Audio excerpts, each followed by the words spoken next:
এই হাতখনক ধ্যানপূৰ্বক আপোনালোকে চকু দিব, দেখা পাব যে খুব ধুনীয়া মানি ট্ৰায়েংগল হৈ থকা জীৱন ৰেখা, মংগল ৰেখা, মগজ ৰেখা দুটা ভাগত স্প্লিট হৈ থকা, হৃদয় ৰেখা দুইমুখী হৈ থকা অত্যন্ত শুভ বুলি কোৱা হয়। কেতু পৰ্বতৰ পৰা ওলোৱা ভাগ্য ৰেখা য'ত শনি পৰ্বতলৈকে পাইছে অত্যন্ত শুভ।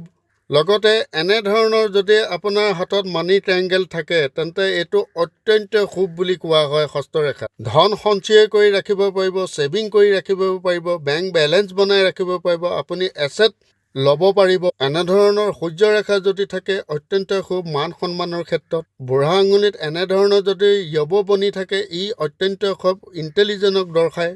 শুক্ৰ পৰ্বতত এনেধৰণৰ যদি ৰেখা আপোনাৰ দেখা পায়, ঊৰ্ধ্ব ৰেখা বুলি কোৱা হয়, অত্যন্ত শুভ।